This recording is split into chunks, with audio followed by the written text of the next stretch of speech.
Etie for me mamuni akwaba eba Melodies Podcast YouTube channel. So Assembly trend ewo Ghana.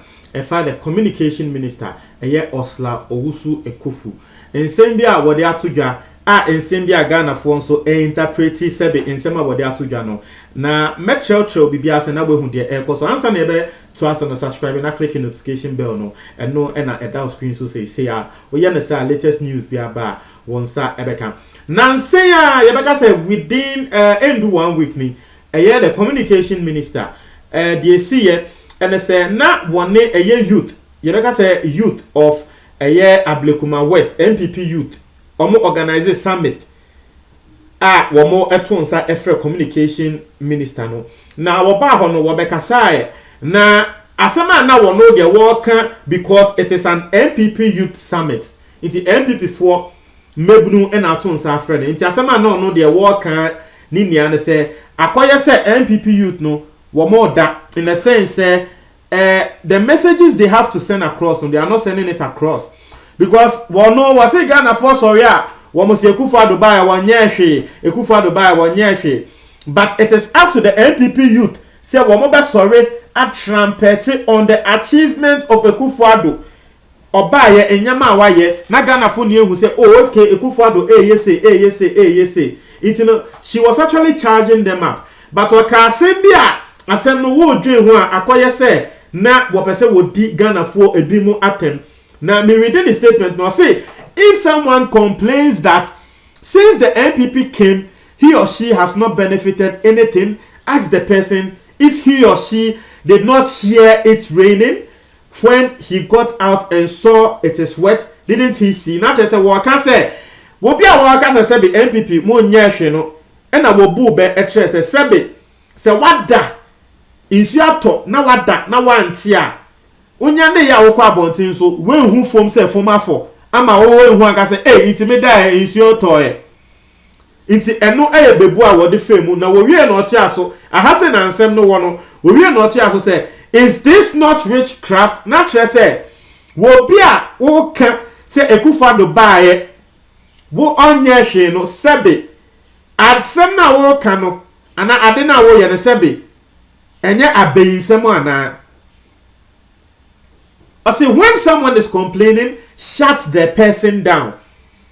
It the part a lot of media outlets fire and they say Esla Owusu Ekufu eka say Ghana for mo complain say Akufo-Addo ba mo bre mo complain say Akufo-Addo ba mu hu hwe no Esla Owusu eka say sebe mu ya beifo. Now what your question I will be ya was say is this not witchcraft? Not just say will be a sebe who complain sebe we enya beisem ana. Now in a way no I think say you can interpret it in a way say Esla Owusu eka say sebe who complain dia eya beisem.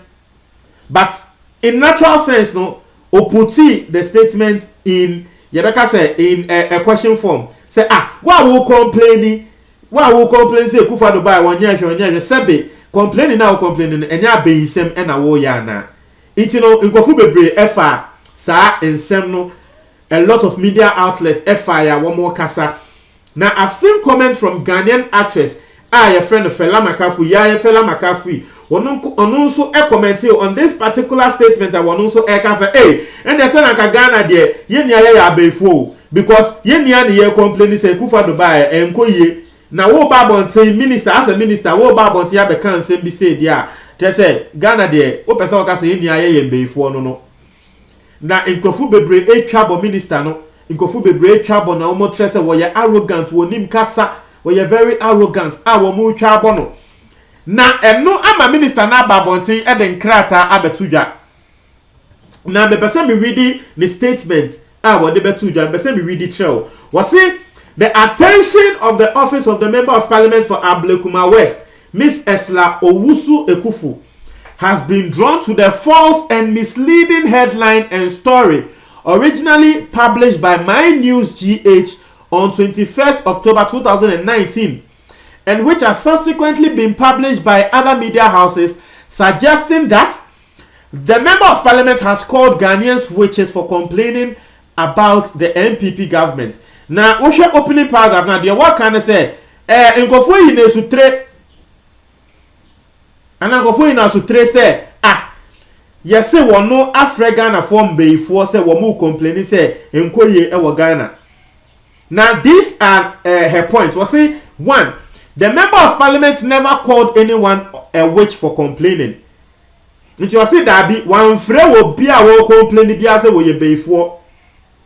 Two, she merely touted the NPP government achievement as remarkable and tangible and accepted that only blind propagandists would feign ignorance of these visible achievements which were obvious and had touched every home in this country.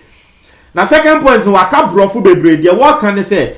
Esla Ekufu no asema na waka and say Ekufu ado aya ade and the woko Ghana will be a fear at least we will be a sebe adia policies papa Ekufu ado dia back to say free SHS no will be benefited from. And the work will be a fear will be what benefited from free SHS. Into no person what stress Ekufu ado aya de. Na wo mo asabi wo mo ayo mo ho se wo mu hu hwe no. Asem keke na wo kan se Ekufu ado aya de. 3. Also the member of parliament urged the youth to boldly respond to propagandists with the truth and to itemize the strides made by the NPP government in the past 2.5 years. Just as the Vice President, Dr. Mahmoud Bawumia, recently did during the NAPCO anniversary celebrations. She never instructed the youth to shut complainants down as the news article purportedly suggested. Naturally, say the worker and say in some worker youth no, and now they say we will pie echo baby.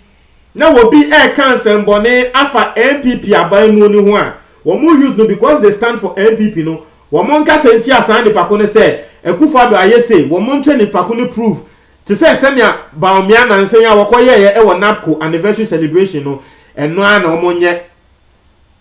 We take serious exception to this false story which has received wild circulation, readership and subsequent publication from other media houses and demand a retraction and apology.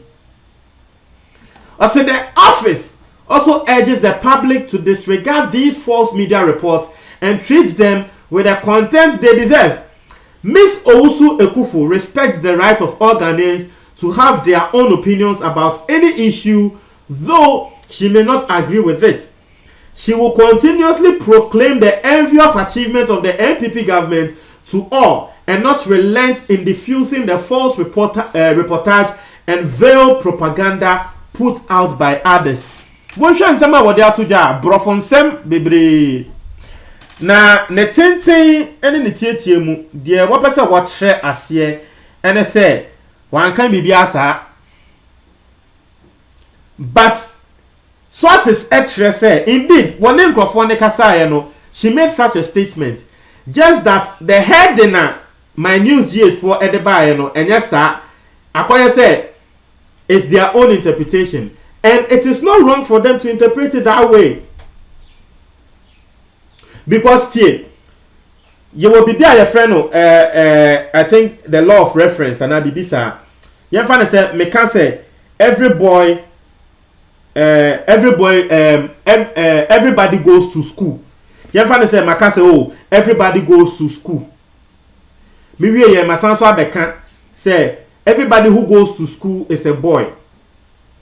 It's if Omunti assembly yo. Se me beka say everybody goes to school. Na me ame sanso beka say everybody who goes to school is a boy.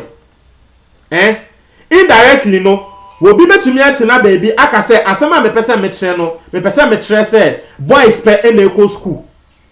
And by the law of reference no, eye ne kre because my first statement no the man can say wo bi akọ school. The second statement no so the man can say wo bi a wo ko school bia eye bema. It will be kwesena baby no can say oh abrantie we melodies the melodies can say in bema pe e go school a. Even though man can that exact words ne say in bema pe na school no the nipako can so ewom inti eno na the law of reference inti based on nipako no the interpretation and our interpreting is inti no this is a similar thing because who can eji ebia wo or person yeti ase say sansem no de wanka But your sources try and say, well, more call our youth summit now, say no, those were in the West. Say or say, Ekufuado aye nyama bebree.